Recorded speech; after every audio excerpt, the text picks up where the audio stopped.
সকাল 10টা থেকে রাত 10টা এসআইআর শুনানিতে চরম ভোগান্তি, সাধারণ মানুষের ক্ষোভ চরমে। সকাল 10টা থেকে রাত 10টা পর্যন্ত টানা চলছে এসআইআর এর শুনানি। এই দীর্ঘ সময় জুড়ে লাইনে দাঁড়িয়ে থাকতে গিয়ে চরম ভোগান্তির শিকার হচ্ছেন সাধারণ মানুষ। অভিযোগ, এসআইআর নিয়ে দুশ্চিন্তায় অতিষ্ঠ হয়ে উঠেছেন তারা। শুনানির লাইনে সকাল থেকে সন্ধে গড়িয়ে ঘড়ির কাঁটায় রাত 10টা বাজলেও শেষ হচ্ছে না অপেক্ষা। খাওয়া দাওয়ার কোনো ব্যবস্থা নেই, ফলে দিনভর লাইনে দাঁড়িয়ে মানুষ চরম হয়রানির শিকার হচ্ছেন। বহু পরিযায়ী শ্রমিক দাবি করছেন, দেশের বাইরে কাজ করে ফিরে বাড়িতে না গিয়ে সরাসরি এসআইআর শুনানির লাইনে দাঁড়াতে হয়েছে শুধু ফাইনাল লিস্টে নাম তোলার জন্য। অভিযোগকারীদের কথায় এই এসআইআর আমাদের মতো সাধারণ মানুষের কাছে হয়রানি ছাড়া আর কিছু নয়। কাজকর্ম ছেড়ে সারাদিন লাইনে দাঁড়িয়ে থাকতে হচ্ছে। কেউ ভোর 5টা থেকে, কেউ আবার সকাল 7টা থেকে অপেক্ষায় রয়েছেন। রাতের ঠান্ডায় দীর্ঘ সময় লাইনে দাঁড়িয়ে থাকতে গিয়ে সবচেয়ে বেশি কষ্ট পাচ্ছেন বৃদ্ধরা। অনেকেই অসুস্থ হয়ে পড়ার আশঙ্কা প্রকাশ করেছেন। পরিস্থিতি নিয়ে ক্ষুব্ধ হয়ে একাংশ মানুষ নির্বাচন কমিশনকে তীব্র ভাষায় ধিক্কার জানান। মেলা দিচ্ছিল, তাই জন্য মেলা দিচ্ছিল। এসছেন কখন? আমরা এখন এই রাত 8টা থেকে 8:30 থেকে 9টা বাজে, আপনি কি বলবেন?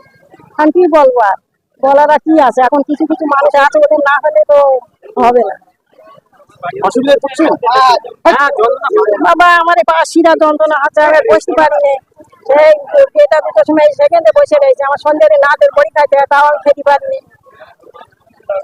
আপনার নাম? মুসলিমা বিবি, আপনি কোথা থেকে আসছেন? মঠবাড়ি।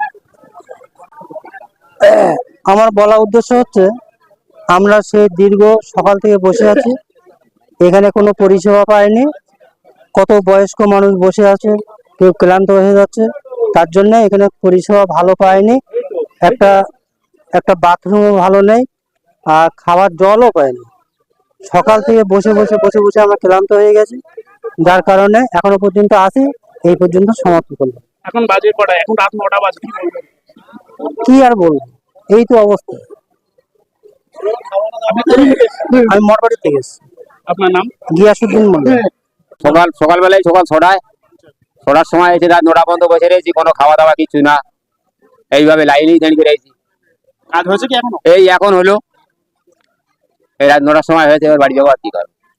খাওয়া দাওয়া হয়নি সকালে? না, কিছু না, সব মা বোনরা সব লাইনে দাঁড়িয়ে রয়েছে, সব এক এক করে সব, কেউ বুড়ো, কেউ অথুর, কেউ চলতে পারে না, কারোর মাথা ভাঙা, সবাই দাঁড়িয়ে রয়েছে, কেউ পা কাটা। অবশ্যই আমরাও দাঁড়িয়ে রয়েছি, বেওলারাও কষ্ট পাচ্ছে, তাদেরও খাওয়া না। এই বলে বাবা শেষ করলুম। এখন আপনি কোথা থেকে আসছেন? আমি মঠবাড়ি থেকে এসেছি। আপনার নাম? আমি আলী মোল্লা। আমি থাকতাম হিমাচল প্রদেশে। আমার হিয়ারিং এর জন্য ডাকা হলো। এসে দেখলাম যে আমি ওখান যেটা সহজ ভেবেছিলাম, এখন না, লাইনের জন্য অনেকক্ষণ ধরে সকালবেলা এসেছি, লাইনে আছি, কিছু খাওয়া দাওয়া নেই। আরো অনেক মা বোনেরা আছে এখানে, নানান মানে পেরেশানিতে আছে এরা হিয়ারিং এর জন্য, যে হিয়ারিং এর জন্য কি হবে কি না হবে, বাচ্চা কাচ্চা সবাই আছে, নিয়ে এসছে। তার জন্য মানুষ লাইনে, আমরা অতিরিক্ত পেরেশানিতে আছি। এই হিয়ারিং এর জন্য খুব পেরেশানিতে আছি, যে আমাদের হিয়ারিংটা কখন শেষ হবে, কি হবে, নোটিশ পাবে কি না পাবে, তার জন্য আমরা খুব পেরেশানিতে আছি। আর এর জন্য সরকারকে বলছি যে এইসব যে চালু করছে, এর জন্য মানুষের যে সুযোগ সুবিধে করে দেওয়া হোক, লাইনে যে এত মানুষের পরিশ্রম করছে, লাইনে আছে, তাদেরকে একটু সহজভাবে করিয়ে দেওয়া হোক, এতে যেন মানুষের কোনো অসুবিধা না হয়, আমি এইটাই বলতে চাচ্ছি। এই যে রাত 9টা 10টা বাজে, কি বলবেন?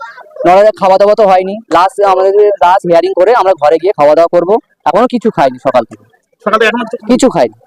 এই অবস্থায় সারাদিন লাইনে আছে।